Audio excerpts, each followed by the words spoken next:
Activision, and this once again messaging.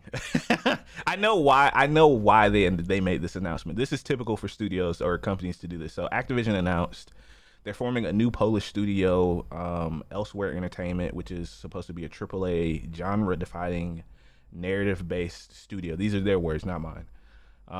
And it has former devs from Last of Us, from Naughty Dog, CD Projekt Red, not BioWare, Bungie, and Ubisoft, and many other studios. So I'm explaining to you guys why they made this announcement, even though it's in bad taste, right? Usually companies do this, like in the gaming industry, because they're announcing to potential, potential talent or employees that they're hiring. So that's why you usually get these sort of announcements. Once again, even though it's in bad taste. And the one thing I do want to mention that I thought was interesting was that this studio is being launched in Poland and not in the U.S. And from what I understand, Poland is actually doing very well for the game industry right now. There's a lot of investment from the government and from a lot of studios are trying to spin up businesses there. I mean, like I said, you got CD Projekt Red. I believe they're based out of Poland, and they opened a studio here in the U.S. last year. But they got major ties there, so it's going to be interesting to see. This is technically an Activision internal studio. The brand of Activision isn't going to disappear just because Xbox bought it. They just kind of exist like Bethesda does under the umbrella.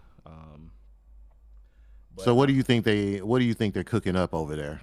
I think they're trying to, get that secret PlayStation sauce. Those successful franchises. Like I said, I mean, look at the studios of people that they've targeted. Last of Us, Uncharted, Witcher, Cyberpunk, Destiny. Tom Clancy's Division. Yeah, didn't they say didn't they say they got the writers from? Yeah, I got it in my notes. They grabbed a bunch of people from these high level studios who have been creating like these narrative focused AAA games. These games typically sell pretty well. I mean, look at God of War. Like I said, Last of Us. Like those games have.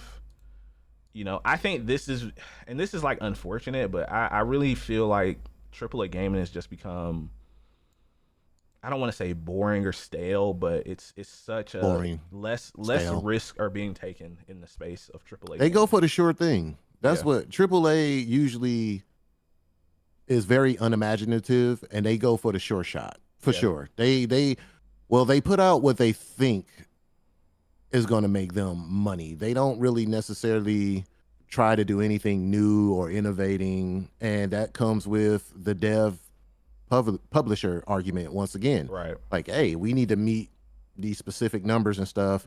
Right. And hey, cut this out your game. We don't need this. What are we doing here? Like, it's always this over the shoulder kind of it's like micromanagey type energy. You know what I'm saying? So you got a status bar or something. That's why independent games come out, and some independent games will knock it out of the park because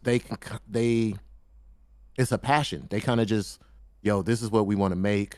This is how we're going to do it. Yeah. We just need the resources to get there, whether it's like crowdfunding or whatever the case may be. And you'll get a game. Like, I'm telling you,